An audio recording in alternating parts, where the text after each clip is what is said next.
Hello everyone, myself Kumar Rakesh and today I am with you with new topic of optics that is total internal reflection। तो बच्चों बहुत interesting topic है और बहुत इसकी application है टुडेज कम्युनिकेशन वर्ल्ड में। तो हम इसको स्टार्ट करने से पहले मैं थोड़ी सी अपने आप को इंट्रोड्यूस करना चाहूँगा। माई सेल्फ कुमार राकेश और ये आपका कुमार राकेश फिजिक्स चैनल। जिन बच्चे पहली बार इसको देख रहे हैं वो इसको लाइक करें, शेयर करें और चैनल को सब्सक्राइब जरूर करें। तो बच्चों लेट्स स्टार्ट। तो आपके पास जो टॉपिक है that is total internal reflection. तो जैसे नाम से ही पता चल रहा है कि जो रिफ्लेक्शन है वो टोटल ही इंटरनल होगी। ठीक है, what do you mean by this? तो जब बेटे रे ऑफ लाइट डेंसर मीडियम से रेयर मीडियम में ना जाके दोबारा फिर डेंसर मीडियम में बाउंस बैक कर जाए तो उस पर्टिकुलर फिनोमेना को हम बोलेंगे टोटल इंटरनल रिफ्लेक्शन। तो टोटल इंटरनल रिफ्लेक्शन करवाने के लिए दो कंडीशंस का सेटिस्फाई होना बहुत ज़रूरी है। पहली कंडीशन बच्चों, जो आपकी रे ऑफ लाइट है वो denser medium to rarer medium में पास करनी चाहिए। ठीक है, ये आपकी फर्स्ट कंडीशन आ गई कि लाइट कहाँ से कहाँ ट्रैवल करनी चाहिए, denser medium to rarer medium. तो बच्चों साथ में कॉपी पेंसिल लेके नोट भी करते जाओ। और सेकंड आपके पास है कि जो एंगल ऑफ इंसिडेंस है टोटल इंटरनल रिफ्लेक्शन में, जो एंगल ऑफ इंसिडेंस आपके पास है वो हमेशा ग्रेटर देन होना चाहिए क्रिटिकल एंगल के। किससे ग्रेटर देन होना चाहिए बेटा? क्रिटिकल एंगल के। तो हम क्रिटिकल एंगल के बारे में थोड़ा सा पढ़ने की कोशिश करेंगे। ये बच्चों आपके पास एक ग्लास स्लैब है, मान लेते हैं हम ये ग्लास स्लैब है और इसका जो ऑप्टिकल डेंसिटी है उसके हिसाब से ये डेंसर मीडियम है, रिफ्रैक्टिव इंडेक्स इसका N1 है। और बच्चों ये आपके पास रेयर मीडियम है जिसको हम जनरली एयर ले लेते हैं। तो जब रे ऑफ लाइट डेंसर मीडियम से आपकी ट्रैवल करी और इस पॉइंट पे आके क्या करी बेटे, वो स्ट्राइक करी। तो ओ पॉइंट पे ये स्ट्राइक करी, ए बी यहाँ पे क्या है, ए बी यहाँ पे इंटरफेस है। इंटरफेस का मतलब क्या है कि ये ग्लास मीडियम और ये क्या आपके पास एयर मीडियम।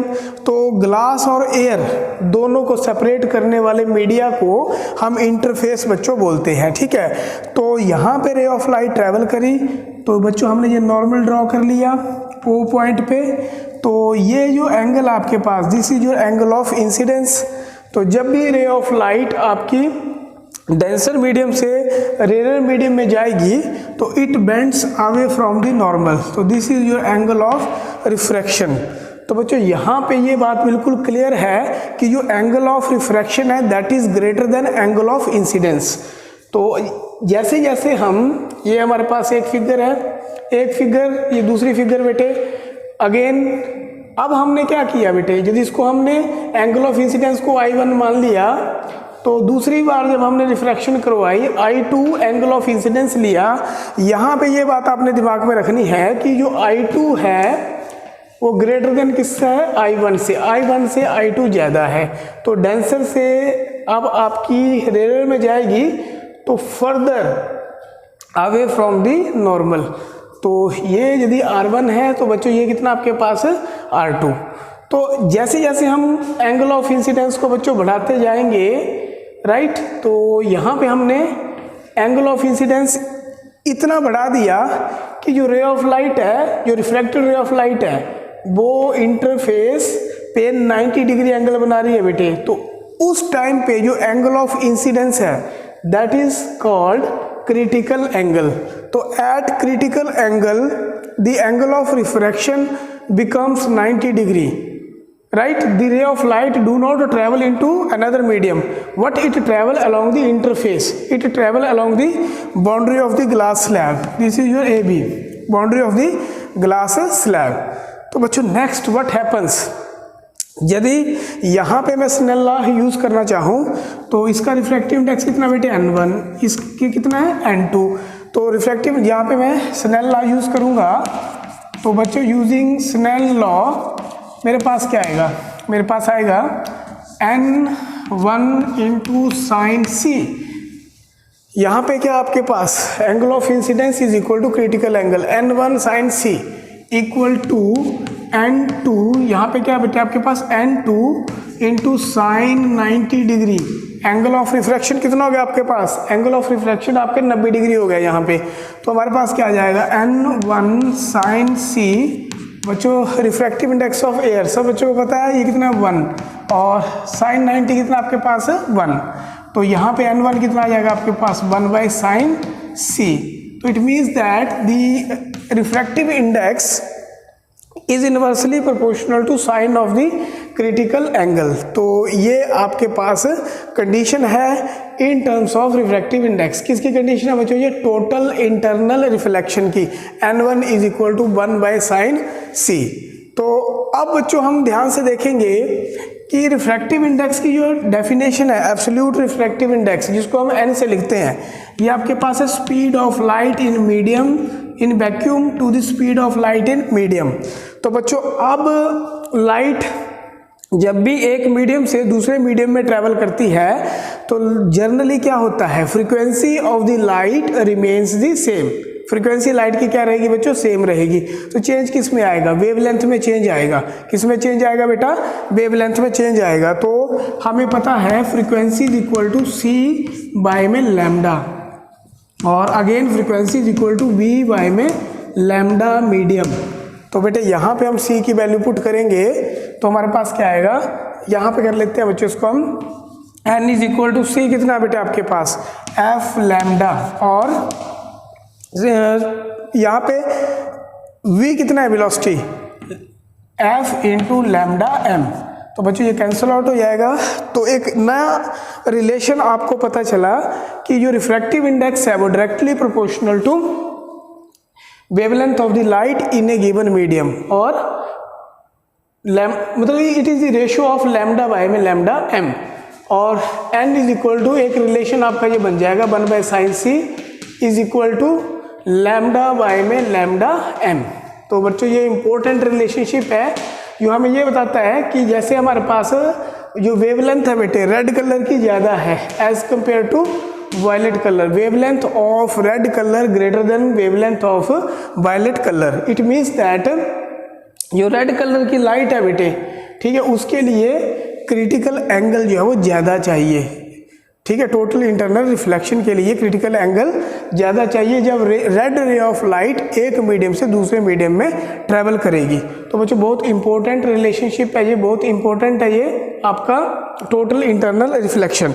एक एक्टिविटी के द्वारा हम समझने की कोशिश करेंगे कि टोटल इंटरनल रिफ्लेक्शन एक्चुअल में है क्या। ये हमने experimental demonstration total internal reflection phenomena को दिखाने के लिए किया हुआ है। हमने क्या किया, या जैसे आप फिगर में देख रहे हो 1, 2 और 3 बीकर्स हमने ले ली। इन बीकर्स के अंदर हमने क्या किया, साबुन का घोल थोड़ा सा मिक्स कर दिया और अच्छे से उसको क्या कर दिया, मिला दिया बेटे। अच्छे से उसको हमने मिक्स कर दिया, मिला दिया उसको अच्छे से। अब अच्छे से मिलाने के बाद हमने क्या किया, एक लेज़र की बीम ऑफ लाइट ली।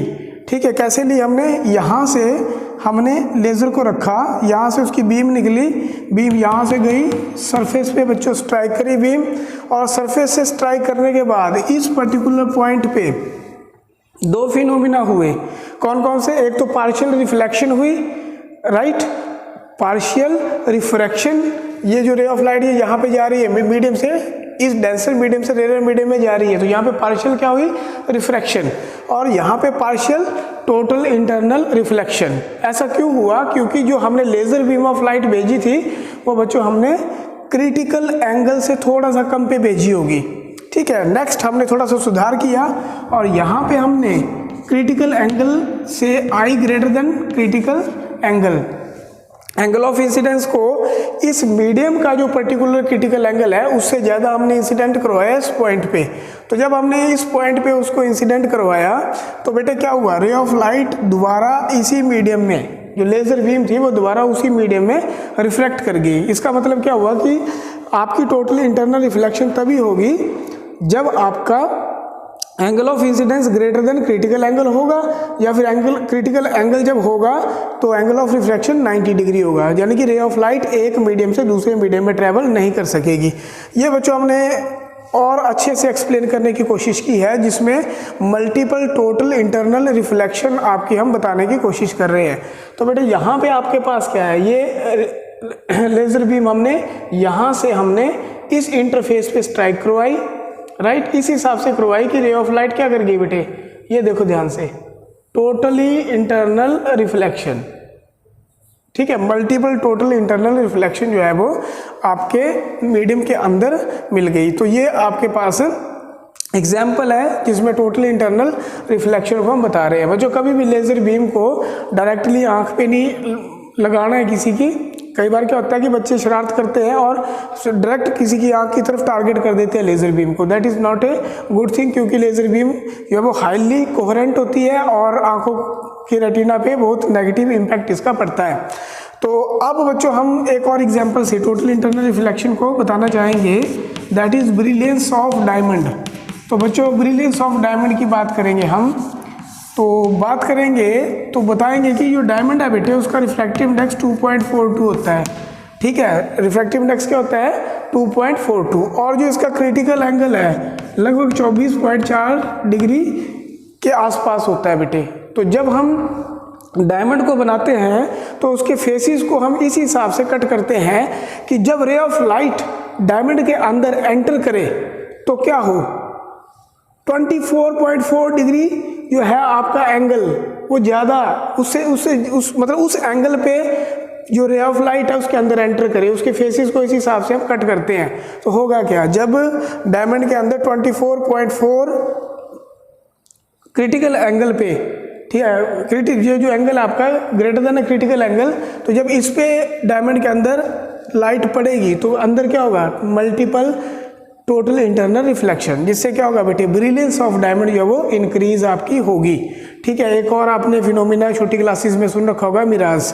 मिराज के आपके पास ऑप्टिकल इल्यूजन है, जिसके कारण रेगिस्तान में दूर कहीं पेड़ की परछाई पड़ रही है बेटे, तो हमें क्या दिखता है, हमें दिखता है वहाँ पे पॉन्ड है। तो ये भी एक ऑप्टिकल इल्यूजन है जो कि टोटल इंटरनल रिफ्लेक्शन के कारण जो है बच्चों पैदा होता है। ठीक है बेटे, अब हम दो न्यूमेरिकल प्रॉब्लम आपको करवाएंगे टोटल इंटरनल रिफ्लेक्शन से रिलेटेड, और फिर उसकी थोड़ी सी और एप्लीकेशन भी डिस्कस करेंगे। का टाइम वेस्ट ना हो इसलिए मैंने क्वेश्चन आपका लिख के रख लिया।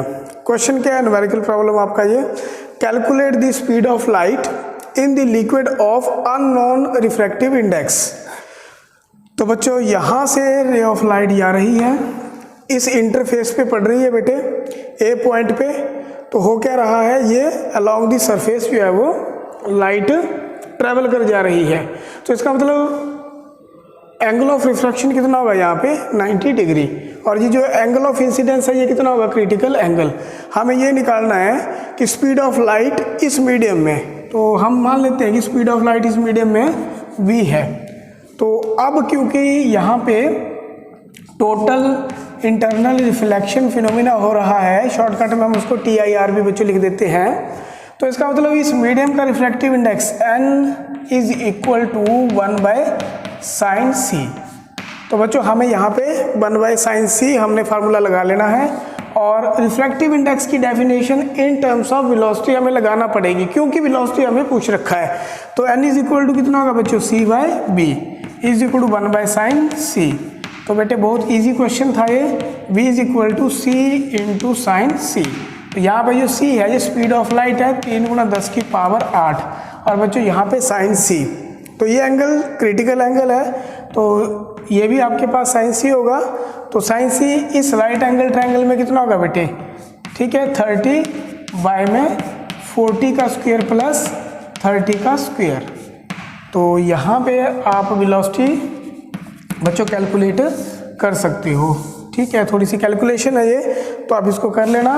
v equal to 3 × 10⁸ multiplied by 30, और यहाँ पे 2500 कितना आएगा बेटे 50। तो ये आपका यहाँ से जाएगा, और ये आपके पास आ गया 9/5 × 10⁸ 8। तो 5 × 5 4 1.8 इंटू 10⁸ मीटर पर सेकेंड। तो ये आपकी स्पीड ऑफ लाइट है दिए हुए मीडियम में। तो बच्चों आप इस न्यूमेरिकल प्रॉब्लम को ऐसे कर सकते हैं।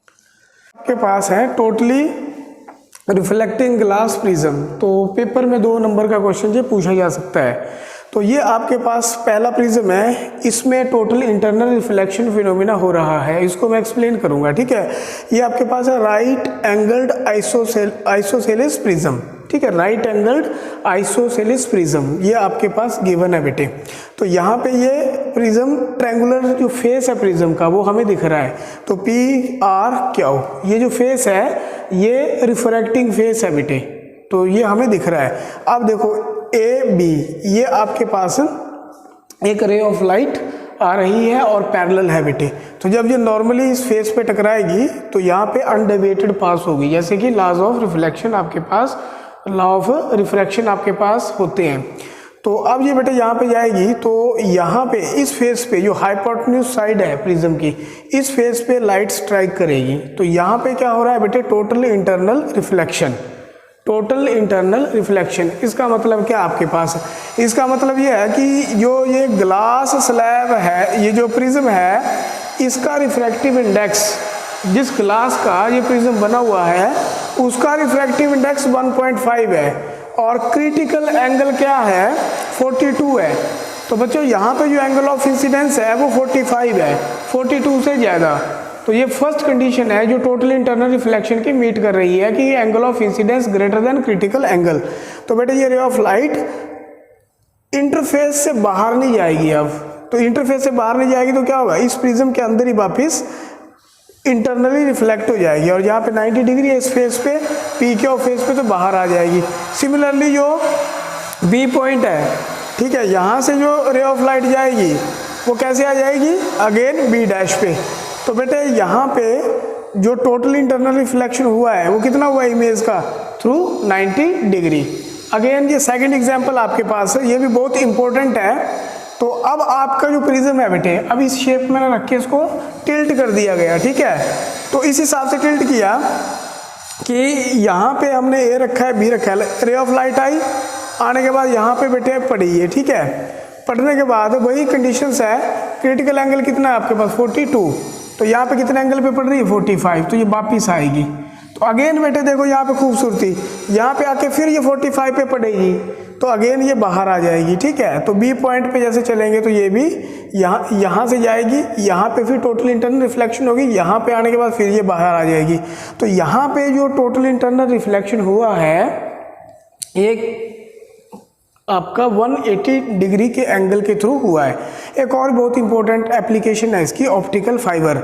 तो बेटे ऑप्टिकल फाइबर में क्या होता है वो भी आपको मैं बताने की कोशिश करता हूँ। इंपॉर्टेंट एग्जांपल है phenomena of total internal reflection. बेटे जो पाइप होती है ऑप्टिकल फाइबर, ठीक है, आपने देखा होगा 2 हिस्से होते हैं बेटे पाइप के। यदि आप ध्यान से देखो, ये ऑप्टिकल फाइबर है बेटे, कुछ ऐसी होती है। ऑप्टिकल फाइबर कैसे होती है, ऐसी होती है। जब आप उसको खोल के देखते हो, आप जो केबल वाली तार है एंटीना वाली, उसको ही देख लो आप, अंदर बिल्कुल पतली सी तार होती है, उसके ऊपर कोटिंग होती है, फिर उसके ऊपर फिर दूसरी तार लपेटी होती है, फिर ऊपर एक और कोटिंग होती है, इंसुलेशन कोटिंग। तो ये आपके पास मैंने कोशिश करी है इसको बनाने की। तो ये इन जो सेंट्रल पार्ट है, इस सेंट्रल पार्ट को हम बोलते हैं कोर, और ये जो बेटे दूसरे वाला पार्ट है, बाहर वाला पार्ट, जिसको आउटर लेयर बोलते हैं, इसको हम बोलते हैं क्लैडिंग, ठीक है। तो अब बेटे ध्यान से देखो आप, ये इंटरफेस है, तो जब भी रे ऑफ लाइट आपकी इस इंटरफेस पे पड़ेगी, ठीक है, जब भी रे ऑफ लाइट आपकी इस पर्टिकुलर इंटरफेस पे पड़ेगी, ठीक है, इसका रिफ्लेक्टिव इंडेक्स कोर का 1.51 है, और ये जो क्लैडिंग है बेटे इसका 1.41 के आसपास।